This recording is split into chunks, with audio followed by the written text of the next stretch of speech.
بەناوی خوای بەخشندە و میهرەبان سڵاوتان لێبێ بینەرانی عزیز. پێشەوەی کە تەوەری بەدواداچوونی ئەم جارم خەمە ڕوو دەمەوێت پێکەوە بینەری سێ پارچە ڤیدیۆ بین، دوجار دەچمە سەر ناوەڕۆک و تەوەری بەدواداچوونی ئەم جارەمان.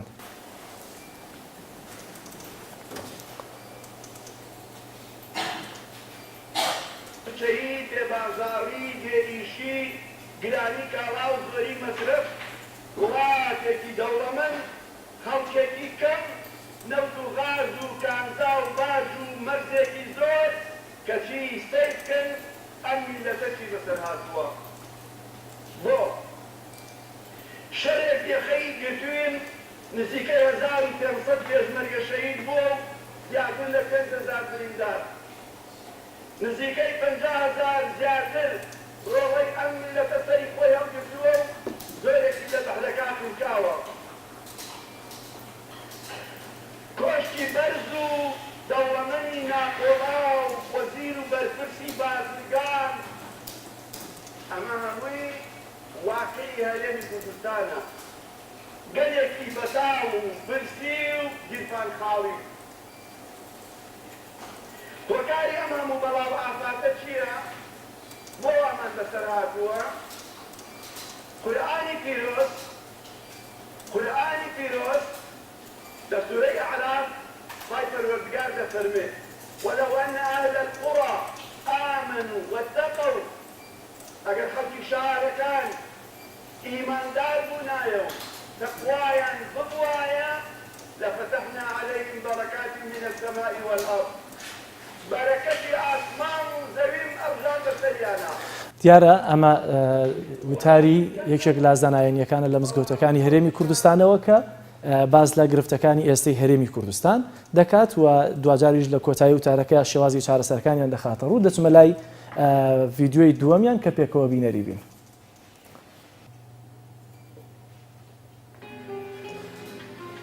دیارە ئەمەش پارچەیەکە لە ڤیدیۆی لەکێک لە بەرنامەکانی بەخشین لە کەناڵی ئاسمانی پێیان کە پەخش دەکرێت. دیارە لە وێنەکانە وەک دیارە ئەمە خانووی یەکێکە لەو خێزانە فەقیر و هەژارانی کە لە ڕێگەی بەرنامەی بەخشینەوە کە دوجار ئەم خێزانە فەقیر و هەژارە کە پیشان دراوە لە ڕێگەی خێرخوازانەوە ئەم خانووی کراوە بەمە کە ئێستا دەبینن، واتە شاشەی پەیامیە شاشەی و میدیایی کە ئەم بەرنامەی تا پەخش کراوە بووە هۆکاریەوەی کە خزمەتێکی زیاتر بەم خێزانە هەژارە بکەن و دەستی هاوکاری بۆ درێژ بکەن. وەک دەبینن پێشتر ماڵەکەی بەم شێوازە بووە، لەسەر ڕوخسەت و غوربەتی خۆی ئەو هاوڵاتی خۆی هاتووەتە سەر شاشە و قسەی کرد. دوجار ئەمەش بەرهەمی دەرکەوتنی بووە لەسەر شاشەی و میدیایە کە دیارە ئەم خانووە بۆ بۆیان کردوێتەوە. بۆیە پێکەوە دەچینە لای ڤیدیۆی سێەم کە دەمەوێت پیشانتان بدەم.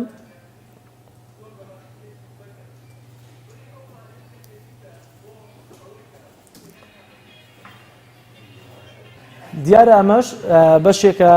لەو دراما بیانیانەی کە لە شاشەکانی میدیاکانی هەرێمی کوردستانەوە بڵاو دەکرێنەوە بە وتەی بەشێک لە توێژەرانی دەرونی و ئەوانەی کە زیاتر لە دادگاکان لە محکەمەکاندا سەرکاریان هەیە بووەتە هۆکاری هەڵۆشانەوەی زۆرێک لە خێزانەکان کاریگەریەکی سلبی خراپی کردوتە سەرتاک و سەرخێزان کە دیارە لە ناویان ئاباز لە ناپاکی هاوسەری و چەندین گرفتی سری کۆمەڵایەتی دەکات کە ئێستامانە هەمووی گوازراونەتەوە بۆ ناو هەرێمی کوردستان. دێمە سەر تەوەری بەدواداچوونی ئەم جارم کە دیارە تەوەرەکە تایبەتە بە نووسراوێکی فەرمی وەزارەتی ئەوقاف و وەزارەتی ڕۆشنبیری کاڕاستەی میدیاکان بە تایبەتی تەلەڤیزیۆن و ڕادیۆکان کراوە لە هەرێمی کوردستان بۆەوەی کە دوو ڤیدیۆی یەکەم کە تایبەت بوو بە زانای ئاینی و خزمەتکردن بە خەڵکی هەژار و لێ قەوما و لە شاشەی میدیاکانەوە ئەم دوانە فیلتەر دەکرێنەوە دەبێ بە مەوڵەتی وەزارەتی ناوخۆ وەزارەتی ئەوقاف لەسەر شاشەی میدیاکانەوە پەخش بکرێت. بەڵام تا ئێستا هیچ بڕیارێک لەسەر ئەم درامایانە کە کاریگەریکی خراپیان کردووە لەسەر کۆمەلگای هەرێمی کوردستان هیچ بڕیارێکیان بۆ دەرنەچاندووە. بۆیە پێکەوە دەچینە وەزارەتی ئەوقاف و لایەنە پەیوەندیدارەکان دەدوێنین، دەچینەوە دەستگا و میدیایانەی کە بە تایبەتی دەیانەوێت لە ڕێگەی میدیاکانیانەوە خزمەتێک بە خەڵکی فەقیر و هەژار و لێ قەوما بکەن.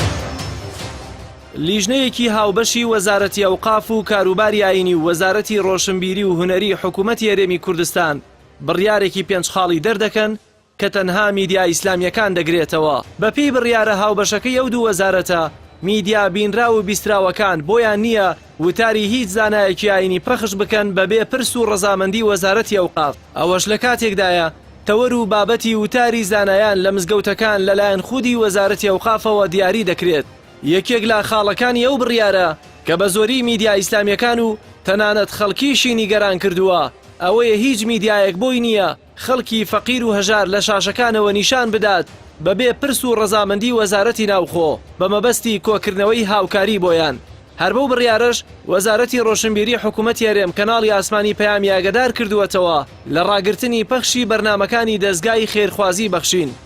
خاڵێکی تری بڕیارە هاوبەشەکەی ئەوقاف و ڕۆشنبیریەوەیە هەر زانایەکی ئاینی داوای مۆڵەتی رادیۆ یان تەلەڤزیۆن بکات یان داوای نوێکردنەوەی مۆڵەت بکات پێویستە وەزارەتی ئەوقافی لێ ئاگادار بکرێتەوە.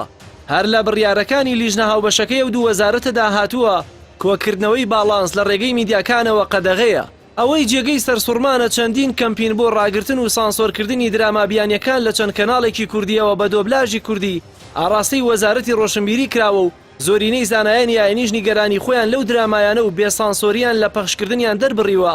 بەڵام نە وەزارەتی ئەوقاف و نە وەزارەتی ڕۆشنبیری تەنانەت بە خاڵێکیش باسییان لێ نەکردووە.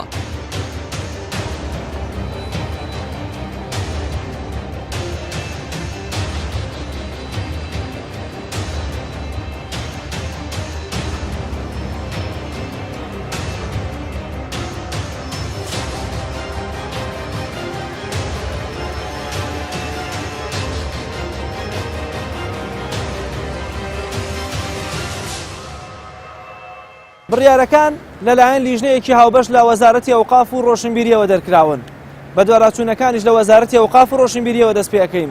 دەچمە لای ئەندامێکی ئەو لیژنەیە کە بڕیارەکانی دەرکردووە بۆی کە زانیاری زیاتر وەرگرین لەسەر چۆنیەتی جێبەجێکردنی ئەو بڕیارانە و ئەگەر دەستگایە لایەنێکیش پێچوانێ ئەم بڕیارانە جوڵایەوە سزای یاساییەکەی چۆن دەبێت. لەگەڵمان بن.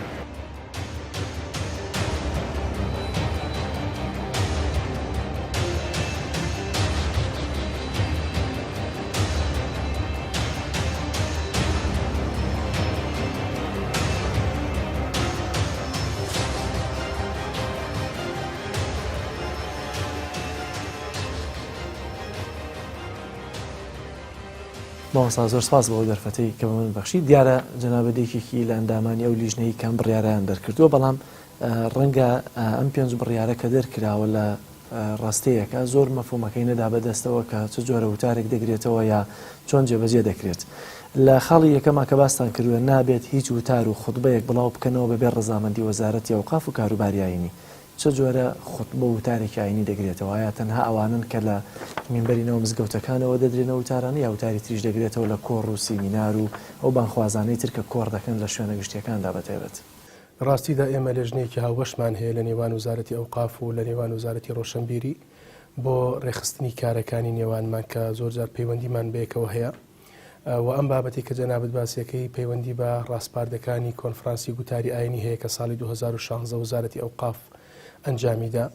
بابەتی وتاری هەینیش یەکێکە لەو بابەتانی کەوا ئێمە لەسەر ڕاستپاردی مامۆستایانی ئاینی ڕێکمان خستووە بە 3 تەوەر ئەوە 40 هەفتە زیاترە بەردەوامین. لەو بڕیاری کە جەنابەت خوێنتەوە ئێستا وزارەتی ئەوقاف پێی باشە تەنها وتاری هەینی ئەو کەناڵانی کەوا وتاری هەینی ئەگوازنەوە لەگەڵ ئەو تەوەرانی کە وزارەتی ئەوقاف دەستنیشانی ئەکا مامۆستاکە خۆی دای ئەڕێژێ وتارەکە ئێمە پەیوەندی مامەداڕشتنەوە نییە. پێمان باشە ئەو وتاربێژانێکەوە وتارەکانی خۆیان لە کەناڵەکانەوە پەخشەکەن ئەو کەناڵە ڕەزامەندی لە وزارەتی ئەوقاف وەربگرێ ئەو جاکە پابند بێت بە مەرجەکانی وتاری هەینیکەوە چەند مەرجێکن ئەو کات ئەتوانێ وتاری ئەو مامۆستایە پەخش بکە پەیوەندی بە وەعز و بە محازەرە و بە کاری بانخوازانەوە نییە. زۆر باشە مامۆستا. کەواتە ئەگەر ئێوە بابەتی وتار یا تەوەری هەفتانەتان دەنێرن بۆ ئەو مامۆستایە چ پێویست دەکات جارێکی تر فیلتەر بکرێت تا لە کەناڵەکانی ڕاگەیاندنەوە بڵاو بکرێتەوە؟ ئایا ئەگەر بڕیار بێ مەلایەش پابند نەبێ بۆم تەوەرێکیەوە دیاری دەکەن بۆ ڕاستەوخۆ مەلاکە خۆی سزا نادەن بۆ دەبێت کەناڵێکی ڕاگەیاندن سزا بدریا فیلتەر بکرێت؟ ئێمە لە ڕاستیدا کارەکە کاری کەناڵەکانە زیاتر. بۆ نمونە کتابمان بۆ هاتووە کەناڵێک مامۆستایەکی دەستنیشان کردووە هەموو هەینیەک ئەو مامۆستایە وتارەکەی ئەگوازێتەوە ئێمەش بە پێش زۆر پێمانیش خۆش بووە کەوا کتابی ئاراستەمان کردووە لە ڕێوزارەتی ڕۆشنبیریەوە بەڵام بەمەرجێک کە پابەندی ناونیشانی وتارەکانی ئێمە بێ ئێمە پێویست ناکە هەموو هەفتەیەک ڕەزامەندی وەربگرێ یەک جار ڕەزامەندی وەربگرێ بڵێ مامۆستایەک فلان مامۆستا وتارەکانی پەخشەکەم بەڵام پابند بێ بە ناونیشانی وتارەکانی ئێمە لەبەرەوەی یەکگوتاریمان زۆر پێویستە لە کوردستانە و پێویستیمان بەوەیەکەوە ئەو تاریکە مامۆستانی ئاینی دایڕێژن بۆ کۆمەلگا لەگەڵ ئەو تەوەرانە ڕێک بخرێ و یەک بگرنەوە ناکرێت ئێمە 3014 مزگەوتمانەی لە کوردستان 3014 عینوانمان هەبێت و هەر ئاستی وتاربێژانیش خۆتان نەزانن کەوا جیاوازە هەیانە زۆر بەتوانان هەیانە مامناوەندن هەیانە لە ئاستێکی پێویستانین فبۆیە ئێمە ئەم بکارەمان کردووە ئەمە ڕاستپاردەی مامۆستایانی ئاینی خۆیانە گلەیان لەوە هەیەکەوە زۆر مامۆستا وتارێکی ناشیا و لەسەر مینبەرەوە قورسی سیدێکی خۆی بۆ کەناڵێک ئەنێرێ ئەو کەناڵش وتاری ئەو مامۆستایە پەخشەکە مامۆستایانی تر بەدڵیان نییە لەبەرەوەی ڕەنگە لە بنەماکانی وتارە لاواز بێ ڕەنگە لە ئاراستەکردنی بەڵگەکانیا زۆر بەتوانانە بێ ڕەنگە توانای خەتابەتی زۆر لاواز بێ شکستە بۆ مامۆستایانی ئاینی بۆچی فیلتەرەکە بۆ ڕاگەیانەکە دیاری دەکرێت خۆ ئەم مەلایە ئێستا زۆربەی مامۆستا بەڕێزەکان لە ڕۆژانی هێنی ڕاستەخۆ و تاری خۆیان پەخشتەکەن لە ڕۆی تۆڕە کۆمەڵایەتیەکانەوە ئێمە ناتوانین ئەو تۆڕە کۆمەڵایەتیانی کەوا مامۆستایان بەکاری دێنین یا کەسێکی تر بەکاری دێنێ ئێمە متابعاتی خۆمانیش هەیە بۆ ئەوانە بەڵام ناتوانین بەرلەوە بگرین بەڵام ئەو کەناڵانی کەوا پابندن بە ڕێنمایەکانی وزارەتی ڕۆشنبیری و پابندن بەکاری مهنی خۆیان ئێمەش وەکو وەزارەتی ئەوقافکەوا سەرپەرشتیاری سەرجەم چالاکی ئاینەکانی کوردستانین پێمان باشە ئەو فلتەرە دابرێت لەبەر بەرژەوەندی مامۆستایانی ئاینی خۆیان و لەبەر بەرژەوەندی کەناڵەکەیش زۆر باشە مامۆستا بڕیاری دووەم هیچ بەرنامەیەک نەکرێت بە مەبەستی پارەکۆکردنەوە بۆ نەخۆش و لێقەوماوان بەبێ ڕەزامەندی وەزارەتی ناوخۆ بۆ وەزارەتی ناوخۆ و ئایا کۆکردنەوەی پارە بەتایبەت لە ڕێگەی بەرنامەکانەوە چه زیانێکی بەسەر کۆمەلگای هەرێمی کوردستانەوە هەبووە لە کاتێکا دەزانین لە ماوەی چەند ساڵی ڕابردوو بە تایبەتی کە قەیرانی دارایی هەبووە چینێکی زۆر لە خەڵکی فەقیر و هەژار لە ڕێگەی ئەم بەرنامانەوە لە ڕێگەی میدیاکانەوە لەو ژیانە قورسی کە هەیان بۆ هیچ نەبێ ئێوارەیەک سفریان ڕازێنراوەتەوە و بەبێ ئەوەی کاریگەریکی خراپی هەبێت ئێمە جاری ئەو قەراراتانی کەوا وەزارەتی ڕۆشنبیری دەری کردبوو ئێمە دەستمان لە داڕشتنەوەیدا نەبووە ئێمە وەکو بیرۆکە لەگەڵ بەڕێزیانە باسمان کردووە و دوای ئەمەش ئێمە بۆ چوونی خۆمان گاندووەتە وەزارەتی ڕۆشنبیری لە ڕێگای دانیشتنێکی ترەوە لەگەڵیان ئێمە مانگانە دانیشتنمان هەیە بۆی ئەو بڕیارانە ڕەنگە گۆڕانکاری بەسەرابێت لەگەڵ کۆمەڵی خاڵە بەڵام ئەو خاڵش کە جەنابەت باسیەکەی ڕاستەکەی ئێمە زۆر پێویستیمان بەوەیەکەوە کەناڵێکی تەلەڤیزیۆنی بتوانێت هاوکاری بۆ کەم دەرامەت و خەڵکانی نەخۆش و دروستکردنی مزگەوت و ئەوانە زۆر کارێکی پیرۆز و دەستخۆشیان لێکن بەڵام ئێستا دیاردەیەکی تر پەیدا بووە کە کەسانێکی نامەسئول هەڵساون بە کۆکردنەوەی پارە و بە کۆکردنەوەی شت بەو ناونیشانانەوە سکاڵامان بۆ هاتووە خەڵکانێک بە ناوی کەناڵەکان نابێ هەموو یەک تەماشا بکرێ کۆمەڵی کەڵانشان پارە کۆکەن و لە ڕێی باڵانسی حساب و ئەوانەوە بەڵام بۆ بەرژەوەندی شخصی خۆیان بەکاریان هاوردووە و نەفەقیر بینویەتی و نە ماڵەهەتیویش ئیسفادەیان لێ کردووە بۆیە ئەمانەوە ڕێک بخرێت مەسەلەکە ڕێخستنە زیاتر نەک لەوەیکەوە مەنعکردن بێت بەس بۆ ینی فیلتەرەکە دوجار ڕەنگە پرسیارەکەشم دووبارە بێت بۆ دێتەوە سەر خودی ڕاگەیانەکە لە کاتێکە ئەگەر ئێوە ڕەنگە بزانن کام لەو میدیایانن کە بۆ نمونە بە شێوازێک بەرنامە دەکەن یا ڕیکلام دەکەن بۆ کۆکردنەوەی پارە بەڵام دوجار کە ڕەنگە سکاڵاشتان بۆ هاتبێتەوە خۆت ئاماژت پێکرد بۆ دەبێت هەموو کەناڵەکان بگرێتەوە بۆ بە تاک ئیجراعات ناکرێت وەزارەتی ڕۆشنبیری بێ یا وەزارەتی ناوخۆ بێ یا وەزارەتی ئەوقاف بێت طبیعی هەموو بڕیارێک بۆ تاک ناترێ هەموو بڕیارەکان ئەگەر حکوومەت دەری بکات وەزارەتی دەری بکات ئەو بڕیارانە دەبێت جارێک گشتی بێ ئەوجا ئەو تاقی کەوا سەرپێچی ئەو بڕیاری کرد ئەو کات محاسبە ئەکرێ ئەم بڕیاری شەر ئەو هاوشێوەیە لەمە دوای ئیجراعات لەگەڵ ئەو کەسانە ئەکرێت کەوا سکاڵای نەدەشت تۆمار ئەکرێ یاخود ئەو متابعاتانی کەوا لە وەزارەتی ڕۆشنبیری و بە دواداچوونی وەزارەتی ئەوقافیش کە بە ناوی دین و خوا و پێغەمبەرەوە پارە کۆبکەیتەوە و دوای نەیدیتە کەسانیش دەبێتەوە سزلت هەبێ دەبێتەوە بەڵگەت هەبێ کە ئەو پارێت چەندێ بۆ ماگانە کۆت کردەوە داتە چەند فەقیر داتە چەند هەژار داتە چەند کەس ئەبێ ئەو داتا و ئیشانە هەموو کرابێت بۆیە ئێمە لە دوای ئەمەوە بە داداچوون و ینی پشکنینی خۆمان ئەەکەین ئەو جاکە ئەوەی کەوا ئیشی خێری کردو دەستخۆشی لەکەین ئەوشی کەوا سەرپێچی کردو دەبێت سزا بدرێت لە بەشێکی ئەم بڕیارەتاندا ئاگاداری سەررجەم ڕادیۆ تەلەڤیزیۆنەکان دەکەنەوە دەبێت ڕەچاوی ئەم بڕیارانی خوارەوە بکەن بە پێچەوانەوە ڕێکاری یاسایی بەرامبەریان دەگیرێتە بەر ئەم ڕێکاری یاساییانە وەکوچین و ئەوە تایبەتە زیاتر بە وزارەتی ڕۆشنبیریەوە ئەوان ڕێکاری یاساییان هەیە ئێمە کەناڵەکان لەژێر دەسەڵاتی ئێمەیانین ئێمە مامۆستایانی ئاینی خۆمان ئاگادار کردووەتەوە کەوا کەسیان بە پەخشی وتارەکانی خۆیان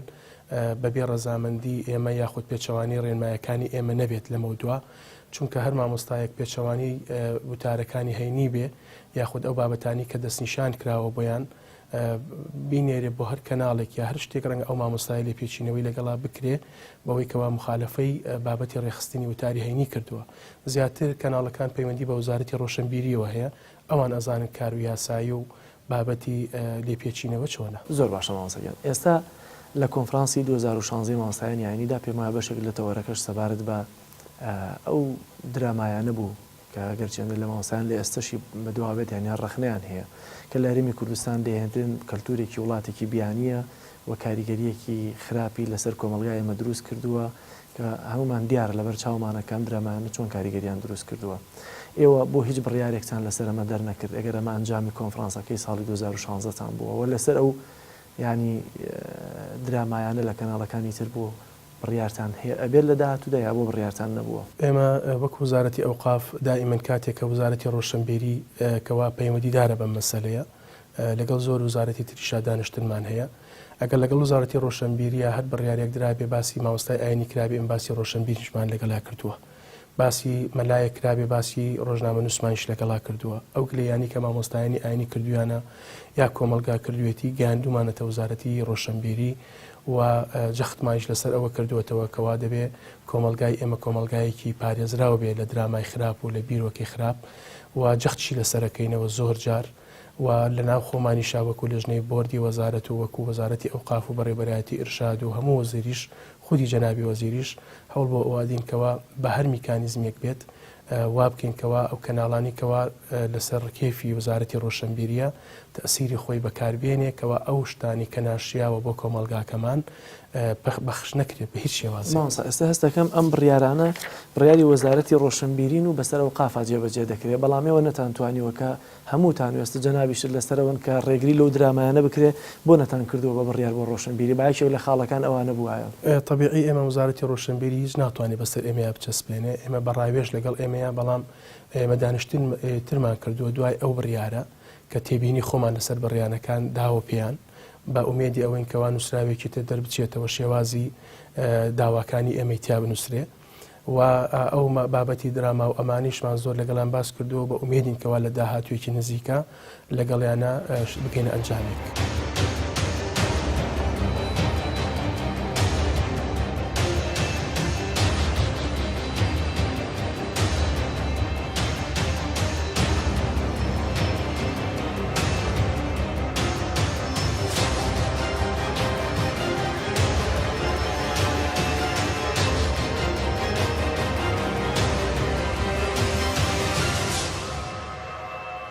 ئەگەرچی خاڵەکانی بڕیارە هاوبەشەکەی وەزارەتی ئەوقاف و ڕۆشنبیری لای میدیاکان ڕوون نین بەڵام بەوتەی ئەندامێکی لیژنەکە ئەو بڕیارانە ئەنجامی کۆنفرانسی زانایانی یاینیە کە لە ساڵی 2016 لە هەولێر بەستراوە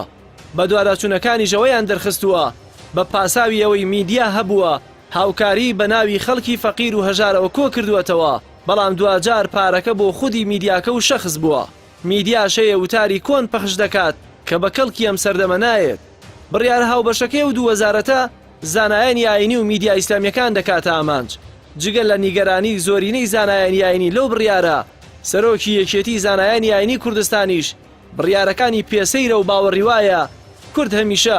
هاوکار و خەمخۆری هەژار و فەقیر و لێقەوماو بووە و ناکرێت ڕێگری لەو بەرنامانە بگیرێت.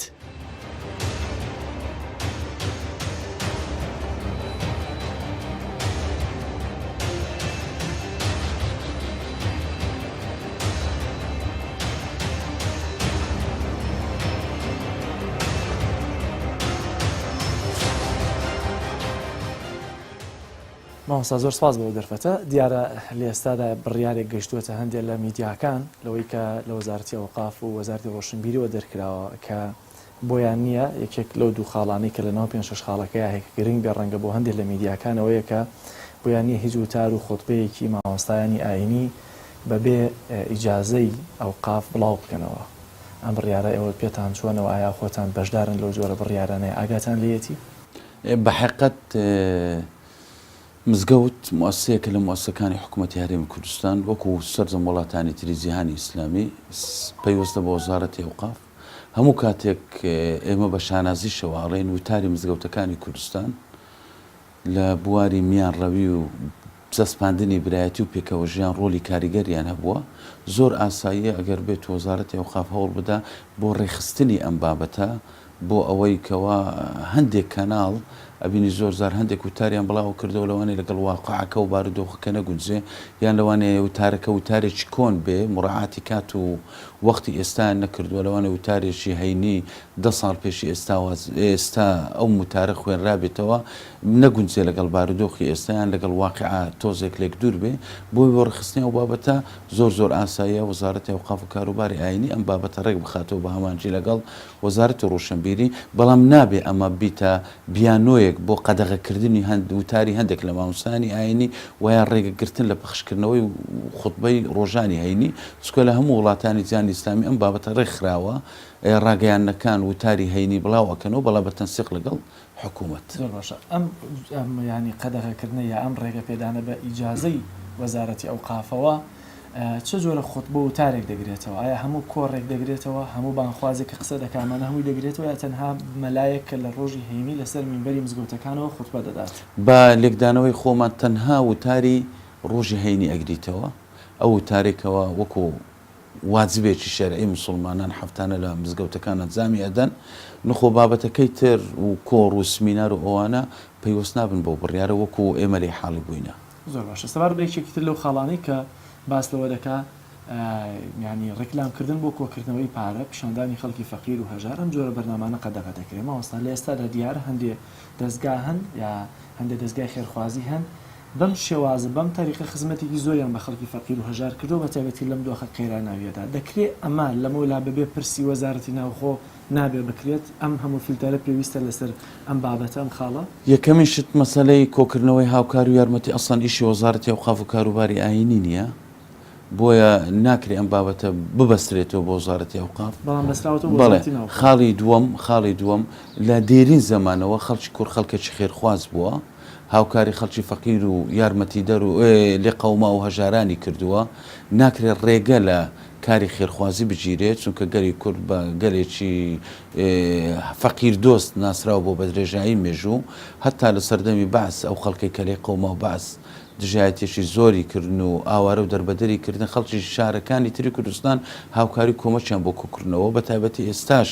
ئێمە پێویستیمان بەو جۆرە بەرنامانە هەیە چونکە ئێمە لە قەیرانی دارایی داینە و خەڵکێکی زۆر فەقیر و هەژار و کەم دەرەمەت هەیە بەڵام گرنگترین شت ئەوەیە بە ئەمانەتەوە ئەو ئیشە بکرێ ئەو تێبینیمە ئەو تەنە ئەوەیە بەدەست پاچەوە بکرێ ئەم مەبلەغەی کە لە خەڵکی دەوڵەمەند کۆ دەکرێتەوە دەدرێ بە خەڵکی هەژار کاری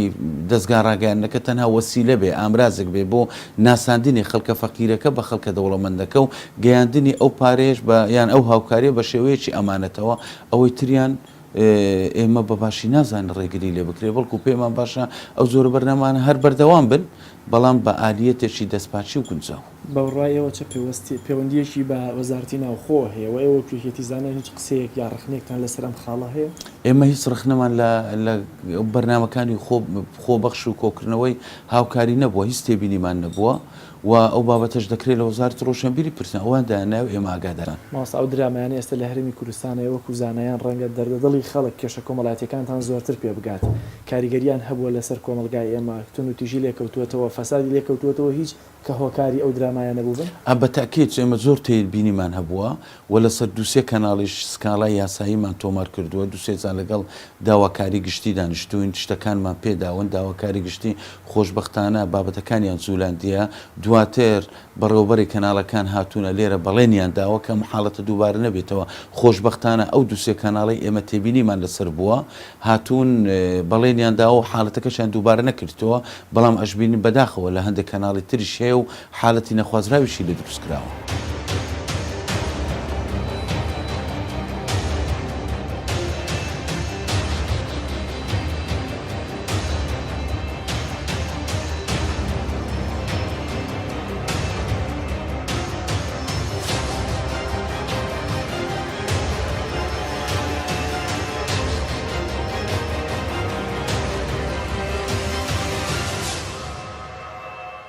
لە هەرێمی کوردستان 160 رادیۆ و 98 تەلەڤیزیۆن بوونیان هەیە، 38 تەلەڤیزیۆنیان ئاسمانین کە ئەو بڕیارانەیان ئاڕاستە کراوە. لە کۆی گشتی ئەو رادیۆ و تەلەڤیزیۆنانە 42 یان ئیسلامین کە پێک هاتوون لە 23 رادیۆ و 16 تەلەڤیزیۆنی لۆکاڵی و 3 تەلەڤیزیۆنی ئاسمانی کە بڕیارەکەش تەنها ئەو میدیا ئیسلامیانە دەگرێتەوە،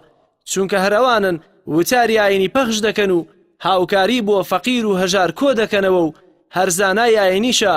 بە زۆری بۆ میدیایەکی ئیسلامی داوای مۆڵەت دەکات. ئەم نووسراوە کە ڕاستەی سەرجەم رادیۆ و تەلەڤیزیۆنەکان لە ناو هەرێمی کوردستاندا کراوە، دیارە زۆربەی ئەو بابەتانەی کە تایەتی کەناڵە ئیسلامیەکان دەگرێتەوە. لە ناو تەلەڤیزیۆنەکانیش هەمووانەیە کە لە هەرێمی کوردستاندا هەن تەنها 3 تەلەڤیزیۆنی ئاسمانیەیە کە ئیسلامی بن و ئەم بڕیارانە بە تایبەتی ئەوان بگرێتەوە کە دیارە دوو لەو تیڤیانە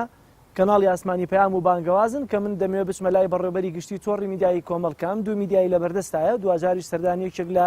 رادیۆ ئیسلامیەکان بکەم بزانم ڕاو بۆچوونی ئەوان لەسەر ئەم بڕیارانە چۆنەوە تا چەند ئەوان نەتوانن پابەندی ئەم بڕیارانە بن. لەگەڵم وەرن.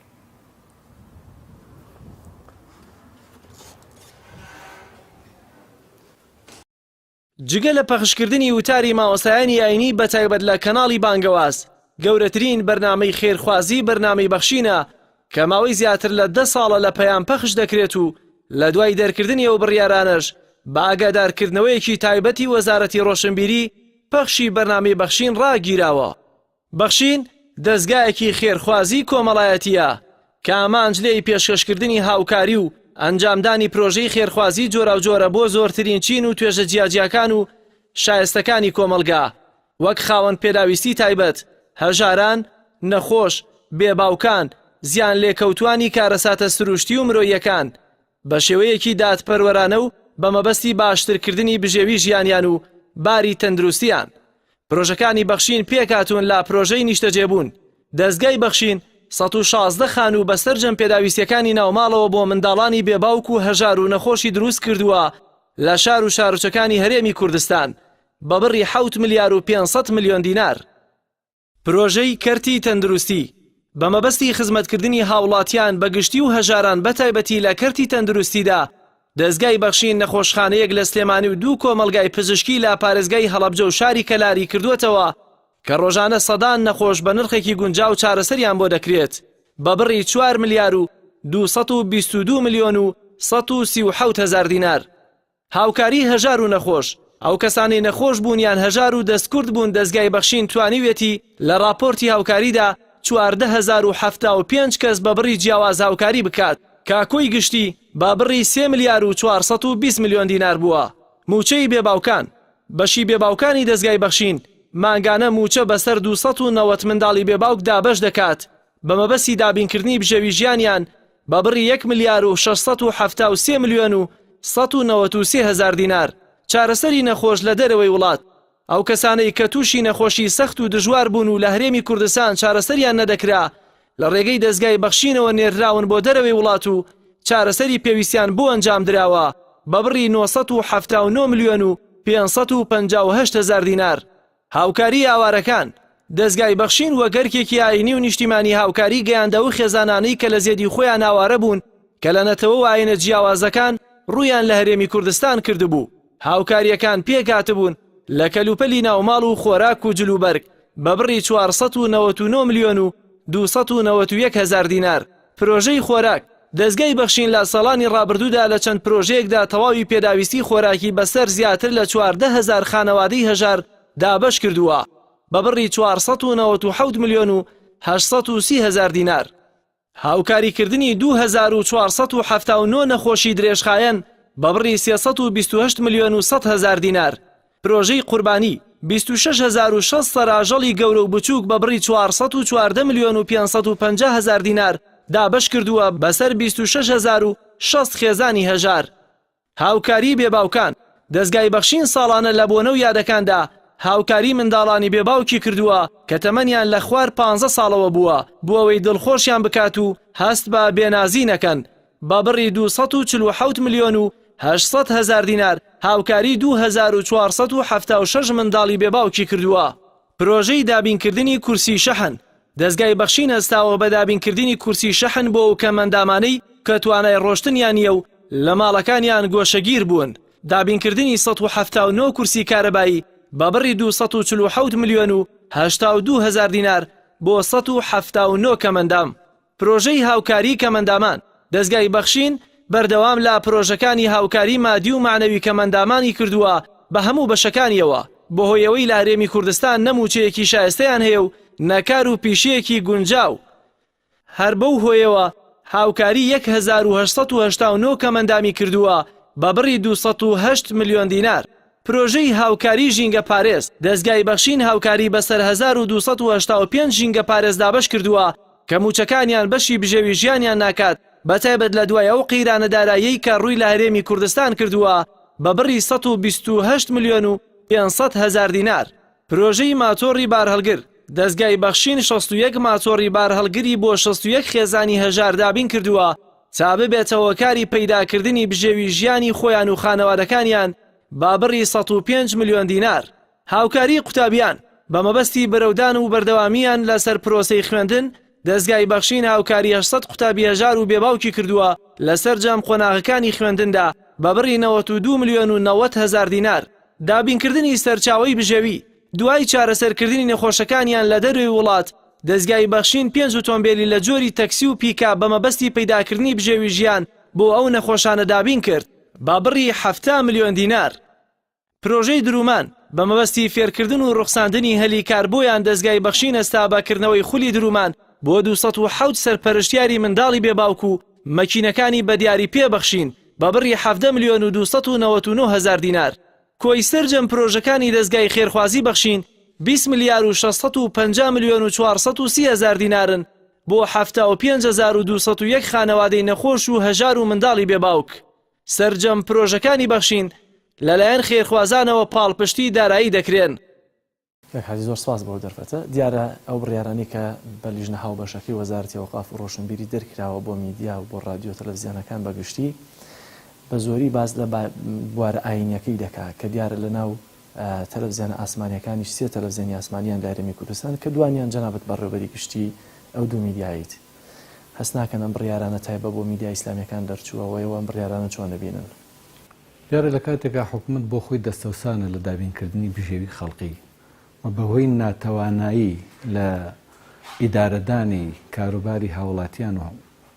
نەشارەزاییان لە حکومداریان کۆمەڵی قەیرانی یەک لە دوایەکیان بەسەر هاوڵاتیانی هەرێمی کوردستانە هێناوە. ئەم قەیرانە داراییانە ژوای کردووە کە بژێوی و گوزەرانی خەڵقی ئاسایی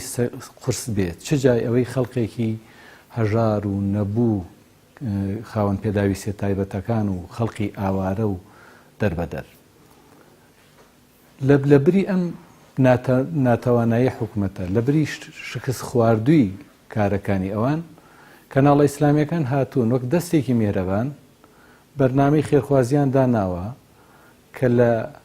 هاوڵاتیانی خێرۆمەند و ئەو خەڵقانی کەوا دەوڵەمەند بن و خۆی گەورە سەرۆتە سامانی ژاندۆ بەسەریانە هاوکاری و کۆمەک کۆ دەکەنەوە بەبێ بەرامبەر لەو ڕێکخراوە خێرخوازیانە کار دەکەن دەیدەنە خەڵقی شایستە بەبێ گوێدانە ئینتیمای سیاسیان بەبێ گوێدانە بیر و باوەڕیان گرنگەوەتانێ ئەم خەڵقانە فیعلەن شایستە بن و شایستەی ئەوە بن کاوەکاری بکرێن. ئەمە خۆی بۆ خۆی فراغی حکومت پڕکراوەت ئەگەر حکومت بۆ خۆی کار بکە چۆن دەبێت لە ناو هەرێمی کوردستان کە خاوەن ژێرخانێکی ئابووری باشە لە ئەسڵا خەڵقی هەژار و فەقیر و کرێنشینی تیاابێ کاتی ئەوان نیانتوانیە ئەوە بکەن ئێمە هەوڵمان داوە وەک هەستکردن بە مەسئولیت ئەو کارە بکەین و تەنا کارمان ڕەخنەگرتن نەبێ بەڵکو شتێک کە ئەو ناتوانێت حکومت بیکایمان ئەنجامی بدەین. بەڵام بەداخەوە لە بری ئەوەی حکومت بێ سوپاسی ئەم کەناڵانە بکات کە کارێک ئەنجام دەدەن بۆ خۆی ناکرێ هاتووە ڕێگری دەکا و دەیەوێت ئەو بەرنامە خێرخوازیانە نەهێڵێ دەبێت بابێت تحقیق بکە بزانێ ئەو خێرخوازیانەی بەکێ دەدرێ وەک پارەکە چۆن کۆ دەکاتەوە چەندێک کۆ کراوەتەوە لە چیا خەرج کراوە دەتوانێت ئەوە بکە. بەڵام کاتێک کە دێر ڕێگری دەکا باشە بەدیلی چییە؟ فەرمە ئەو ناتوانێت موچەی فەرمانبەرانی خۆی کە لە دام و دەستگا حکوومیەکانە کار دەکەن موچەی ماگانیان بۆ دابین بکە. کاتێک کە ڕێگری دەکات لەم کەناڵانە باشە بەدیلی چییە؟ بۆ ئەوەی کە ئەم کەناڵانە ئەگەر چیتر ئەم کاریان ئەنجام نەدا کە ماگانە بە دەیەها منداڵی بێباو بە سەدەها منداڵی بێباو هاوکاری دەکەن بە سەدەها و هەزارەها هاوکاری نەخۆش و خەڵقی نەبوون و فەقیر و هەژار هاوکاری دەکەن بە دەیەها خانویان بۆ خەڵقانی بێدەرەتان دروست کردووە باش ئەگەر ئەمانە نەبن حکوومەت دەتوانێت ئەم فەراغە پڕکاتەوە لەبری ئەوەی سوپاس بکرێت ئەمە دادەخا باشە ئایا ئەم کارانە ئاسایشی نەتەوەی کە کەناڵە ئیسلامیەکان ئەنجامی دەدەن ئاسایشی نەتەوەی تێک دەدا یان ئەو کەناڵانەی کەوا بە جۆرەها فلیم و دراما و بەرنامەی بێگانە دەهێن و دەیکەن بە قوڕگی هاوڵاتیانە بەبێ ئەوەی هیچ سانسۆرێ بکرێت باشە من دەپرسم ئایا وتاری مامۆسایانی ئاینی ئاسایشی نەتەوەی تێک دەدا کاتێ ئەوان دەیانوێت سانسۆر بخانە سەر وتاری مامۆسایانی ئاینی و بەبێ مۆڵەتی ئەوان وتارەکان بڵاو نەکرێتەوە لە کاتێکە بۆ خۆیان وەزارەتی ئەوقاف تەوەرەکانی وتاری هەینی مامۆسایان دیاری دەکا ئایا وتاری مامۆسایانی ئاینی ئاسایشی نەتەوەی تێک دەدا یان ئەو جۆرە بەرنامانەیە کە لە هەندێک کەناڵی بێسانسۆرەوە پەخش دەکرێن دەبوو وەزارەتی ئەوقاف وەزارەتی ڕۆشنبیری حکوومەتی هەرێم بە شێوەیەکی گشتی بە وردی سەیری بابەتەکانی بکردوایە نەک لە باگراوندێکی تەسکی حیزبایەتیەوە سیر بکە پێی وابێ ئەوەی کە کەناڵە ئیسلامیەکان دەکەن لە پەخشکردنی وتاری مامۆسایان لە دامەزراندن و دانانی بەرنامەی خێرخوازی بە بەراورد بەو کەناڵانەی کە جۆرەها بەرنامە و جۆرەها فلیم و دراما بەبێن سانسۆر دەکەن بە قوڕی هاوڵاتیانە و خەریکە ئاسایشی خێزان تێک دەچێت خەریکە ئاسایشی کۆمەڵایەتی تێک دەچێت خەریکە ئاسایشی نەتەوایەتی بە هۆکارەوە تێک دەچێت کە ئێمە بەبێ ئامادەکاری تەقلیدی ڕۆژانە تەقلیدی ئەخلاق و ئاداب و هەڵسوکەوتی خەڵقانی بێگانە دەکەن کە هاوڵاتیانی هەرێمی کوردستان لەسەر ئەو جۆرە ئەخلاق و خوڕۆشتانە ڕانەهاتوون 4 نەفر لە وەزارەتی ئەوقاف 4 نەفر لە وەزارەتی ڕۆشنبیری کە لیژنەیەکن پێک هاتوونە بڕیارانیان دەرکردووە دیارە ئەمەش زیاتر میدیا ئیسلامیەکان دەکرێتەوە ئێوە باوەڕتان وایە ینی ئەم خاڵانت چۆن دەبێت جێبەجێ بکرێت کاتێکا زیاتر ڕوونکردنەوە نەدراوە ئەوان زیاتر ترسی ئەوەیان هەیە یا پاساویان بۆ ئەم خاڵانە ئەوە بوو کە هەندێک لەم خەڵکەی کە هەستاون لە میدیاکانەوە کە باڵانس یان پارە کۆ دەکەنەوە بەناوی فەقیر و هەژارەوە بۆ خۆیان دەبن نەیدەنە خەڵکی شایستە ئەیا ئەمە دەبێتە پاساو یا ئێوە شتیوا ڕوویداوە لە میدیاکانی بە تایبەتی ئێوە چکە میدیای ئیسلامی هەرێوەن لە ئێستادا خۆی لە ئەگەر ئەوان مەبەستیان فعلەن میدیای ئیسلامیەکانی بەوەکو باسم کرد ئەوان دەتوانن بێن لە نزیکە و متابعە بکەن لە کارەکانی دەستگا خێرخوازیەکان کە داخۆ لە کێ هاوکاری کۆ دەکەنەوە و لە چیا خەرج دەکرێت و داتا و ژمارەکانیان چۆنن بەڵام پێدەچێت لە هەندێک جار لە سۆشیال میدیا هەندێک خەڵک گروپ و شتی تایبەت دەیەوێت بە ناوی هاوکاریکردنی خێزان و ئەوانەوە ئەوە بکات و فعلەن ئێمەش لەگەڵ ئەوانین بەڵام ئەوان بڕیارەکان ئاڕاستەی کەناڵە ئاسمانی و تەلەڤیزیۆنەکانە کە ئێمە وای دەبینین کە بە تایبەتی کەناڵی ئیسلامیەکان بە ئامان گیراوە لەو بڕیارە لە کاتێکا کەوتم ئێمە هیچ سوود و قازانجێک بە خۆمان ناگەین ئێوەکو کۆکردنەوەی هاوکاری و خزمەتانە کە بە هاوڵاتیانەکەن بەڵکو تەواوکاری کاری کە حکوومەتە کە حکوومەت بۆ خۆی نەیکردووە ئێمە هاوکاری منداڵانی بێباوک دەکەین کە خانواده و خێزانی شەهیدانی پێشمەرگەیتیایە هاوکاری کۆمەک بە تەواوی هاوڵاتیانی هەرێمی کوردستان لە دەستگا خێرخوازیەکەی بەخشینەوە دەکرێت کە سەری نەکردو ئەم کەسە لە ئینتیمای بۆ کێ و لەکوێ دادەنیشێ و بیر و باوەڕی چییە و چۆنە بۆیە بە تەسەوری ئێمە ئەو لیژنە دەبوو بە ورتر سەیری بابەتەکەی بکردایە و بیزانەیە کە ئاخۆم بەرنامە خێرخوازیانە دەتوانێت خزمەت بکە یان گرفتێکی بۆ هاوڵاتیان و بۆ ئاسایشی نەتەوەی دروست کردو بۆشی هەیە ئەم بڕیارانە بە شێوەیەکی گشتی بە تەسەوری من بڕیارەکە کەناڵە ئیسلامیەکانی تیا بە ئەمان گیراوە بەوەی کە هەم دەڵێ وتاری هەینی بڵاو نەکەنەوە هەم باڵانس کۆ نەکەنەوە هەم بەرنامەی کۆمەڵایەتی کە تایبەت بێ بە کۆمەک و هاوڵاتیانی فەقیر و هەژار نابێت لە کەناڵەکان ئەو جۆرە بەرنامانە ئەنجام بدرێن بۆیە بە شێوەیەکی گشتی کەناڵی ئیسلامیەکان بە ئامانج گیراون لە کاتێکە کە کەناڵە ئاسمانیەکان بەو کاریان خزمەت بە ئاسایشی نەتەوەی دەکەن نەک بیانەوێ ئاسایشی نەتەوەی بخەنە ژێر پرسیارەوە خەڵکی فەقیریش زەرەرەکە ئەوەی کە لە دەستی کەناڵی ئیسلامیەکانەوە جۆرە هاوکاریانە پێیان دەگات بێگومان من دەڵێم مانگانە باشە ئێمە ئێستا لە کاتێکە کە خەڵکی لە ئەو پڕی قەیرانی داراییایە دەستگا خێرخوازیەکانی کەناڵە ئیسلامیەکان لایەزال مانگانە دەدەن بەسەر منداڵانی بێباوکە باشەگەرە و بەرنامە خێرخوازیە نەما ئەو منداڵە بێ باوکانە لەکوێ بژێویان بۆ دابین دەکرێت. جۆرەها نەخۆشی هەیە کە هاوکاری دەکرێن و کۆمەکیان پێ دەکرێت مەگەر حکومت دەتوانێت هاوکاریان بکە. خەڵقێکی ئاوارە و دەربەدەر کە فەرمە حکومت چه هاوکارێکی کردوون چەندێ ئاوری لێداونەتەوە مەگەر ئەو دەستگا خێرخوازیانە نەبوو کە کۆمێکی کردوون. من ناڵێم کە ئەوە تەنها ئێمەین، بێگومان دەستگای خێرخوازی کەشەیە، بەڵام لەم بڕیارە بە تەسەور و بۆچوونی ئێمە کاتێک کە خوێندنەوەمان بۆ بڕیارەکان هەیە بەداخەوە ئەو لیژنە مەبەستێکی سیاسی لە پشتەوە بووە و لە بارودۆخێکی ناجێگیری سیاسیە لە کاتێکا کە هەرێمی کوردستان قەیرانێکی زۆر ڕوبەڕی بووتەوە بەداخەوە ئەو لیژنە هاتون لە برێەوەی کە سانسۆر بخەنە سەر جۆرە بەرنمەیە کە لە ژمارەی لە کەناڵەکانە بڵاو دەکرێتەوە، سانسۆر بخەنە سەر ئەو دراما بێگانانێکەوە لەگەڵ هیچ بابەتێکی لەگەڵ عادات و تەقالیدی کۆمەڵگەی کوردەواریان ناگونجێت دەبوو سانسۆر بخەنە سەر ئەوانە نەک بێن بڕیارە دەکەن بۆ بەرنامە خێرخوازیەکانی کەناڵە ئیسلامیەکان. مامۆستا زۆر سپاس بۆ دەرفەتە. دیارە ئێوەش وەکو رادیۆی میحرابێکێکن لەو رادیۆیانی کە ئەو خاڵانەی کە وەزارەتی ڕۆشنبیر و ئەوقاف یا لیژنەی هاوبەشیان دەری کردو دەتانگرێتەوە. ئێوە چۆن سەیری ئەم خاڵانە دەکەن و باوەڕتان وایە ئەم خاڵانە ینی پێویستە لە ئێستادا بۆ ئەوەی کە فیلتەری ئەم رادیۆ تەلەڤیزیانانە بکرێت بە شێوازە دەربکرێت؟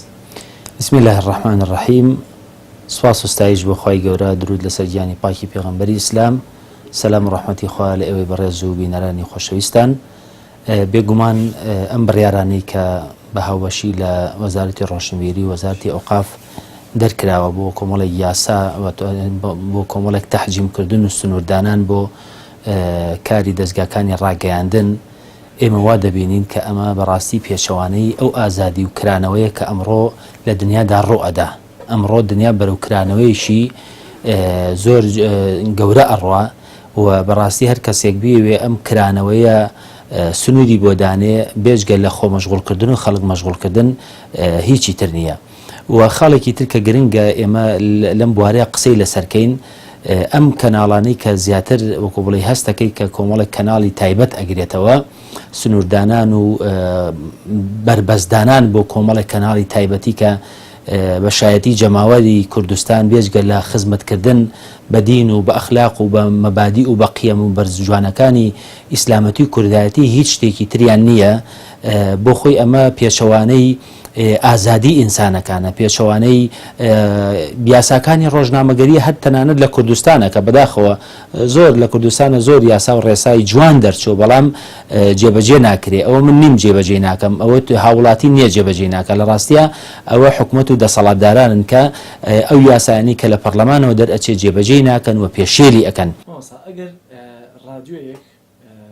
ئەگەر مەلایەک بچێت مۆڵەتی رادیۆ یا تەلەڤیزیۆنێک وەرگرێت، دیارە لە زۆرینەی خواستی ئەو مەلایەوەیە کە بۆ نمونە باگراوندێکی ئیسلامی و هەینی هەبێت.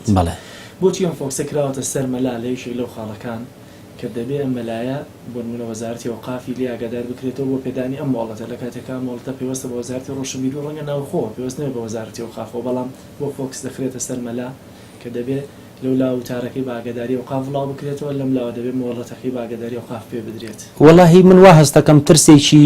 نابەجێیە کە حکومت لە مامۆستایانی ئاینی ئەیکا. مامۆستایانی ئاینی لە بەدرێژایی مێژووی خۆیان لە کوردستانە بێژگە لە خزمەتکردن و لە بەردەوامبوون لە ڕەوتی خزمەتکردن بە ئاین و بە ئەدەب و بە کولتور و بە نیشتیمان و بە خاک و بە ژین و ژینگەی خەڵک چی شتێکی تریان نەکردووە. بەس هەستەکەی یعنی ئێمە لەو ڕۆ نیەتێکی ناباش، نیەتێکی خراپ هەستی ئەەکەین کە وەکو بڵێ لە نێوانی وەزارەتی ڕۆشنبیری و وەزارەتی ئەوقافە هەیە کە بۆ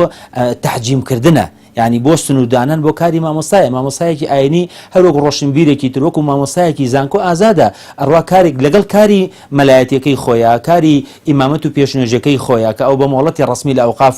کردوێتی، لەولا بوونمە کارێکی خۆبەخشەکە. ئەم ترسە ترسێکە کە لە هەر کۆمەڵگەیەکە بەڕاستی لە مامۆستای ئاینی بکرێ شیاو نییە لە کۆمەڵگەی کوردستانیە کە ئەگەر تۆ لاپەڕەکانی مێژوو هەڵبیتەوە بێژگە لە سەروەری و لەو کارە گەورانی کە مامۆستای ئاینی هەر لە شۆڕشی سیاسی و لە خەباتی نیشتیمانی و لە بواری ئەدەب و لە هەموو بوارەکانی ترە، ینی لاپەڕەیەک نییە لە مێژووی کردەواری شانازیەکی مامۆستایتیانە. حیفە، من ئەڵێم حیفە لەم ڕۆژگارەیە لە ڕۆژگاری کرانەوەیە لە ڕۆژگاری ئازادیە لە ڕۆژگاری دەستخۆشی لە کارە خۆبەخشیەکانە ئەوقاف گومانی هەبێت لە مامۆستای ئاینی لە کاتێکە جمعان ڕۆژی هەینی تەوەری ئەو ینی مزگەوتانەی کە وتاریان تا دەخوێنرێتەوە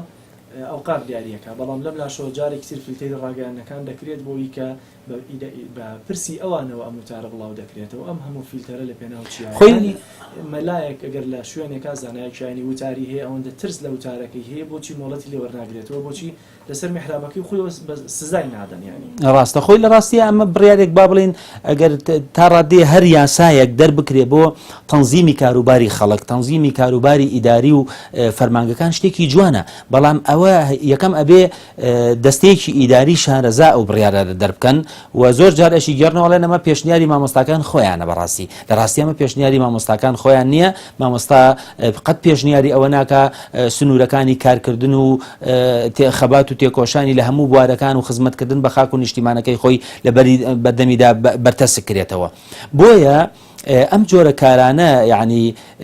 مامۆستای ئاینی وەختێ مۆڵەتی ڕسمی هەیە لە ئەوقافەوە مامۆستایەک کە بتوانێت شیاوی ئەوە بێ بە پێی هەڵسەنگاندن و بە پێی کتابی ئەوقاف کە شیاوی ئەوێ بە لە مزگەوتێکە 1000 کەس بۆ 2000 کەس کەمتر یان زیاتر لەبەر دەمیادا ئینشا قسەی بۆەکە ئەبێت بەلایەوە طبیعی بکە هەر ئەم مامۆستایە بۆ ملیۆنێک کەس بۆ 500,000 کەسیش قسە بکە ئەگەر شیاو نییە ئەسڵ وایە تۆ لێ پێچینەوەی بکەی و بە شوێنیا بگەڕی لای بی لە کاری ئیمامەت و پێشنێژی کاتی کە ئیجازت پێداوە یعنی لەبەر ئەوە بە کۆمەڵی مبەڕیری زەعیف بڵێ وڵا لەبەرەوەی تاکە تاکەی کۆمەڵێک مامۆستا جاری وا قسەیەکەکەن کاکە قسەیەک ئەکا پێچەوانەی یاسایە بێ بە دادگا ئەتوانێت یعنی خۆ ئەمڕۆ ئەگەر مامۆستاگەر لە مزگەوتەکەیان نەتوانێت وتار هینکا هەر ئەتوانێت ڕاستەوخۆ ئەنتەرنێتەکە بکاتەوە ڕاستەوخۆ پەیامەکەی خۆی بگەینە بە دنیای خەڵک لە ڕاستیە ئەم خاڵانە من پێم وایە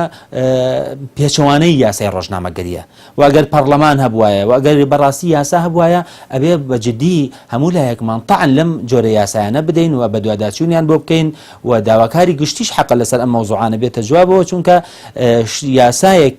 یاسایەکی فەرعی لە وەزارەتێکا دەرئەکرێ کاتێ پێچەوانەی یاسا گشتیەکەی وڵاتە کە یاسای ڕۆژنامەگەری یاسای ئازادیەکانە یاسای مافی مرۆڤە هەموو ئەم یاسایانەیە کە کاتێک پێچوانەی ئەوە بێتەوە ئیتر ئەم یاسایە قیمەت و بەهایەکی قانونی نامێنێت.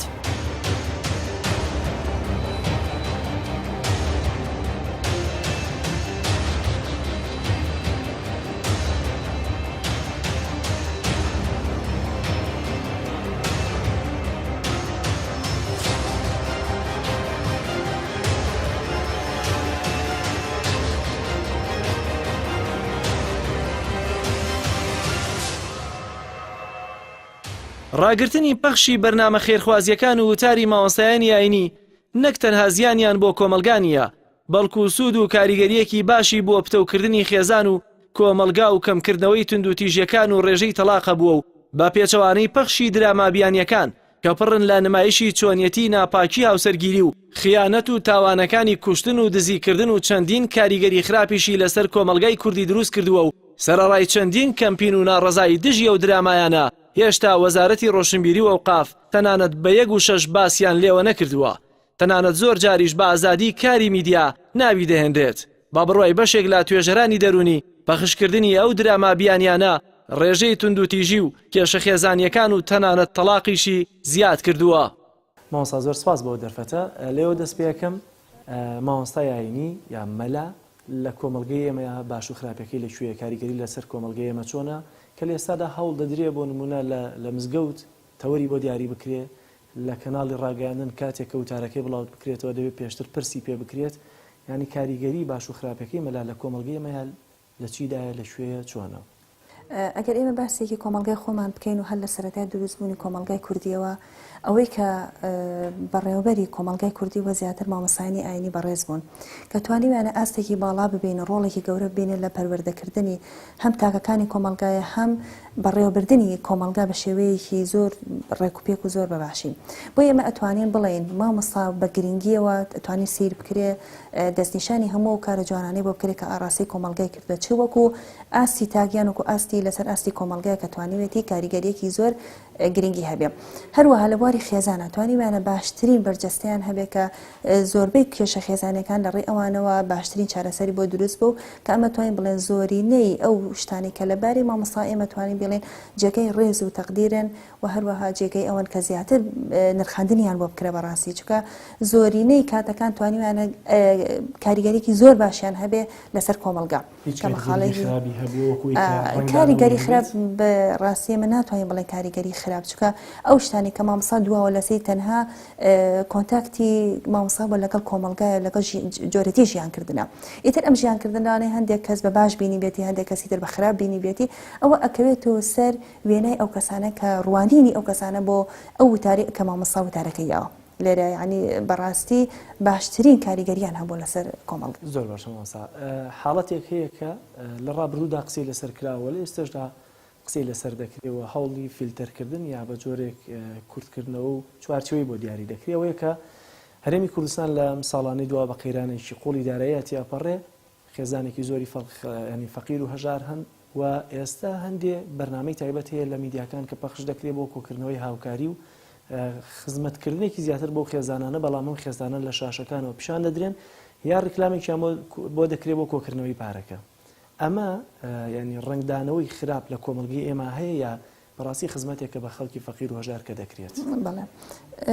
سەرەتا من دەستخۆشی ئەو جۆرە کارە ڕێکخراویانە ئەکەم بەڕاستی کۆمەلگای ئێمە و هەموو کۆمەلگا جیهانیەکانیش لەم کارە بە دوور نەبوون ینی ئەمە کارێکە زۆربەی کات دەتوانین بڵێن ئیشی هەندێک تاکی ئاسان کردووە لەوانندێ هەندێک کەسی خاوەن پارە و سەرمایەکی باش هەبێ دەرفەتی ئەوەی نەبێت کە ئەو کەسە فەقیرانە بدۆزێتەوە لە ڕێی کەناڵێکەوە توانیوێت یا لە ڕێی کەسێکەوە توانیوێتی ئەو حاڵەتە ئەو بڵێن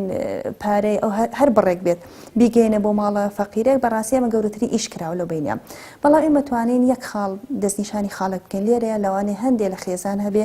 زۆر زیاتری پێویست بێت لەوانەی کە بۆن لە ڕووی کەناڵە ڕاگەاندەکانە دەرئەکەون ئەوان لە ڕوویان نەیە ینی بۆنە لە ڕوویان نەیە هەست بە شەر بکەن هەست بە جۆرە بچووک بوونەوەی کامێتی لە کۆمەلگایە بە دەرنیە لەم حاڵەتە لەوانەیە لەویایە بڵێن حاڵەتێکی سلبی دروست کرد بەڵام وەکو گشتی کۆی گشتی بابەتەکە ینی بەڕاستی بابەتێکی زۆر کاریگەرە زۆر جوانە و توانی وێشێتی زۆر کەلێنی خەڵک بڕکاتەوە کە ئەمە توانین بڵێن گەورەترین خاڵەکە لە ساڵانی پێشوە ئەم شتە هەر نەبووە بەڵام ئەم چەند ساڵی دوایی کە بەهۆی ئەم هەم قەیرانی دارایی حاڵەتێکی زیاتر کردووە هەم لە هەموو کۆمەلگاکانە خەڵکی فەقیر هەر هەبوو هەر ئەژبێت ینی ئێمە ناتوانین بڵێن ئێمە توانیمانە لە ڕێگەی ئەم بەرنامەیەوە فەقیر نەهێڵین کە ئەمە شتێکە یعنی جێگەی قەنەعەت پێکردن نیە بەڵام تواندراوە کار ئاسانی بۆ زۆر کەس کرێ بۆ زۆر نەخۆش بکرێ کەلانی هەندێک نەخۆش هەبوو بێ حاڵەتەکەی وار نەبووە بەڵام پارەیەک مەبلەغێکی زۆر کەم بۆ تواندراوە تەنها بە بانگەشەکردنێکی زۆر کەم ئەو پارەی بۆ کۆبکرێتەوە کە بەڕاستی ئێمە جێگەی دەستخۆشیان لێ ئێستا منم دوو حاڵەتم بۆ هێناوە دەمەوێت بەراوردێک بکەم لە نێوان ئەو درامایانەی ئەو درامە بیانیانی کە لە شاشەکانەوە بڵاو دەکرێتەوە و زۆر ینی بەبێ پەردە باز لە ناپاکیا و سەرگیری دەکرێت لە ناو دراماکانە یا هەر ناپاکیەکە لە ناو دراماکەیە پەخش دەکرێت دەمەوێت ئەمەم پێ بڵێ مامۆستا ئایا ڕێگەگرتن یا بۆ نمونە کۆنتترۆلکردنی ئەم دوو حاڵەتی کە ئێستا باسمان کرد لە ئێستادا گرنگە بۆ کۆمەلگای ئێمە لە ڕێگەی میدیاکانەوە یا کۆنتترۆلکردنی درامە بیانیەکان بەڵێ وەکو ڕێگەگرتن ئەگەری بە باسێکی بکەین هەر بوونی دراماکان خۆیان لە خۆیانە کە ئەمە بە تۆ ئەڵێن ئەمە نەشازە بە کۆمەلگای ئێمە کۆمەلگای ئێمە بەڕاستی ئەم لەم شتانە بەدەر بووە یعنی ئەم حاڵەتانی هیچ ئەگەر هەش بێ زۆر دەگمەن بە بەڵام بەداخۆ ئەمڕۆ ئەیبینین لێرە و لەوێ زۆربەی هەواڵەکان ئەیبیستین وڵا فڵان کەس ئاوای کرد پیسا کەس ئاوای کرد فڵان خێزان ئاوا ڕێ فڵان کچوای کرد فڵان کوڕوای کرد کە ئەمە بەداخۆ خۆی هەستی پێ ئەەکەی کە ئەمە کاریگەری ئەو کۆمەلگا ئەو دراما تورکیانی هەر دراماکی تر بێ کە نەشازە بە کۆمەلگای ئێمە ئەو کەسانە و گەنجانەی تاقیەکەنەوە ئەڵێن باشە بزانین ئەمە لەم حاڵەتە لەم فلیمەیە لەم حەڵقەیە ڕوویە ئایا بزانین لە ناو واقع ئەمە چۆن بەرجەساگرێ کاتێ بەداخۆ ئەیبینی زۆربەی تاکەکانی خۆمان کە تووشی هەڵەیەکی ئاوا ئەبن لە کۆتاییشە چاکبوونەوە تۆزە زەحمەتە یا بۆ نەشکاندنی ئەو تاکەکە ئەبێت بە گەورەترین کێشە بۆ لایەنە دەرونیەکەی خۆی کە ئەگەر ئەو کەسەش لەدوێ ئەو هەڵە گەورەی کە ئەیکە ئەگەر هەستیشیدەوە تەماشاکە بە کەسێکی تۆزێ با بڵێن ناباش یعنی ها بە کەسێک هەڵەسێتەوە کە لە کۆمەلگایە هەندێک کات کە خۆی بەلۆمەکار ئەبینێتەوە بۆیە بەڕاستی لێرە ئێمە توانین بڵێن ڕێگەکردن لە کەناڵە ئەو درامانی کە تورکیەکانی و هەر درامایەکی تر کە بە کۆمەلگای ئێمە ناشێ بەڕاستی شایستەی ڕێگەگرتنە بەڵێ بەتەئکید بێگومان ینی هەموو کەسێک ئەگە بە چاوێکی واقعی تەمەشای واقعەکان کە ئەبینێ کە ئەمەیان زەرری درەما تورکیەکان زۆر زەرری زیاترە بۆ تاکەکانی کۆمەلگای خۆمان بۆ کچان و کوڕانمان بۆ خێزانەکانمان بەداخەوە وەک لەو حاڵەتێک کە تۆ دەستێکی یارمەتی درێژەکەی بۆ ئەو خێزانانەی کە لە نەهامەتیەک بەڕاستی ڕزگاریانەکەی.